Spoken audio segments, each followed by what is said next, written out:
یہ بھی کہ اگر سہون ہوا ہے، غلطی سے ہوا ہے یا کوئی اور چیز ہوئی ہے تو اس کو بھی ضرور انویسٹیگیٹ بھی ہونا چاہیے اور ہمیں پاکستان کو جلد بتایا جانا چاہیے. ایک بات تو یہ ہے.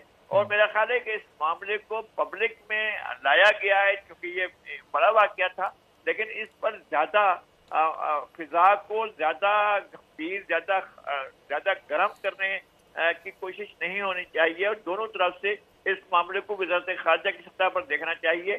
نہ تو یہ باقاعدہ جنگ ہے، نہ یہ باقاعدہ حملہ ہے. اس طرح کی کوئی چیز ہو نہیں سکتی. نہ ایران ایسا کر سکتا ہے، نہ پاکستان ایسا ہو سکتا ہے، کیونکہ ابھی تو چند ماہ پہلے تو دونوں ملکوں کے تعلقات بہت گرمجوشی کی طرف گئے تھے اور دونوں ممالک جو بارڈر پر ٹریڈ کا سلسلہ شروع کرنے چاہ رہے تھے، بارڈر پر مارکیٹ بنانے کا ایک سلسلہ شروع ہو رہا تھا، دو طرفہ تجارت کا والیوم بڑھانے کی بات ہو رہی تھی اور والیوم جو ہے وہ بہت آگے لے جانے کی بات ہوئی تھی. اگر $5 بلین سالانہ کی طرف جاتے ہیں پاکستان اور ایران تو یہ بہت بڑی بات تھی اور پھر آگے ان کا ٹارگٹ تھا کہ $10 بلین جو ہے ان کی دو طرفہ ٹریڈ ہونی چاہیے. اگر اس طرف جا رہے تھے تو یہ بہت بڑی بات تھی.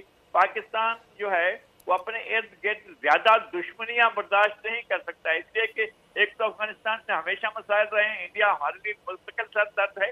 ایران کے ساتھ بھی ہمیں تعلقات میں دونوں طرف ایران کو بھی تحمل سے کرنا چاہیے اور پاکستان کو بھی تحمل سے اس معاملے کو دیکھنا چاہیے اور جو ہے وہ اس طرح کے معاملے میں بہت زیادہ اور لگائی صاحب جو پہلا ریئیکشن ابھی پاکستانی حکومت کا آیا ہے تو سفیر واپس بلانے کا فوری طور پر فیصلہ ہو گیا ہے، ایران سے پاکستانی سفیر کو واپس بلایا جائے گا. جو مستقبل کے تمام دورے ہیں ان کو فی الحال ابھی ملتوی کر دیا گیا. تو یہ جو پہلا ریئیکشن ہے پاکستان کا، یہ سفارتی سطح پر تعلقات کی معطلی سے متعلق یہ ابھی صحیح سمت میں جا رہا ہے پاکستان؟ یہی ریئیکشن پاکستان کا فوری ہونا چاہیے تھا؟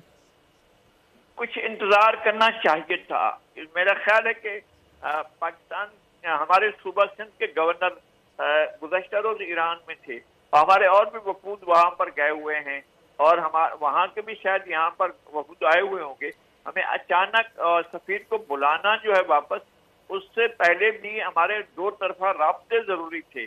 یہ جو ہے اس طرح کا اقدام جو ہے وہ ہم ایسا نہیں کر سکتے، یہ حکومت بھی نہیں ایسا کر سکتے یا کوئی اور بھی ایسا نہیں کر سکتے کہ پاکستان جو ہے وہ علاقائی تنہائی کا شکار ہو. یہ بہت ہمارے لیے ٹھیک بات نہیں ہوگی اور یہ کسی صورت میں بھی نظر انداز نہیں کیا جا سکتا. جو میزائل داغا گیا ہے اس پر بھی نظر انداز نہیں کیا جا سکتا، لیکن یہ کہ ہم ریجنل علاقائی سطح پر جو ہے ہم تنہائی کا شکار نہیں ہو سکتے ہیں. ہمیں اس معاملے کو وزارت خارجہ کی سطح پر اٹھانا چاہیے اور اس معاملے پر زیادہ باہم مشاورت ہونی چاہیے. پاکستان ایران سے جا کر بات کر سکتا ہے، ایران کو بلا کر بھی اس کے ساتھ بات کر سکتا ہے. اور لگائی صاحب اب تک جتنا وقت گزر چکا ہے اب تک تو یہ شاید رابطے ہو جانے چاہیے تھے. ایران کی طرف سے ایک کلیئر سٹیٹمنٹ، اگر تو اس میں کوئی جس طرح آپ کہہ رہے ہیں کہ ایک غلطی کا بھی اس میں کوئی امکان ہو سکتا ہے، اگر ایسا معاملہ تھا تو اب تک کلیریفیکیشن، ایک وضاحت ایران کی جانب سے آ جانی چاہیے تھی تاکہ صورتحال بالکل واضح ہو جاتی.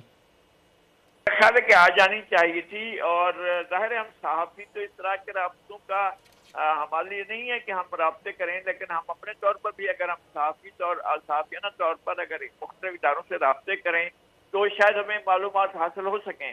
تو ایک تو یہ کہ ہم یہاں پر مقامی سطح پر، سفارتی سطح پر رابطے کر کے ہم پوچھ سکتے ہیں اسلام آباد میں جو ہمارے سفیر ہیں، جو ایران کے سفیر ہیں، ان کا کیا کہنا ہے یا ہماری وزارت خارجہ کا کیا کہنا ہے. وہ موقف ہمارے سامنے آ گیا ہے، لیکن ہمیں وہاں پر ایران کی وزارت خارجہ کے بارے میں بھی اگر ہمارا کسی سطح پر رابطہ ہو تو میڈیا کی سطح پر تو ایک الگ چینل ہونا چاہیے.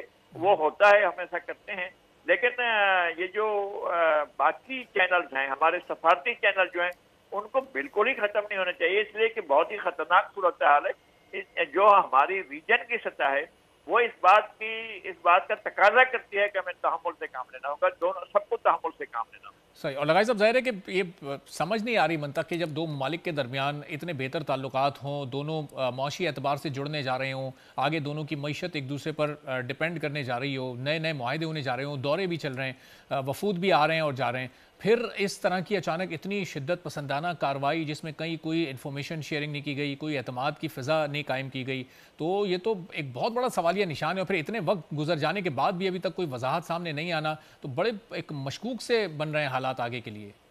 میں وہی عرض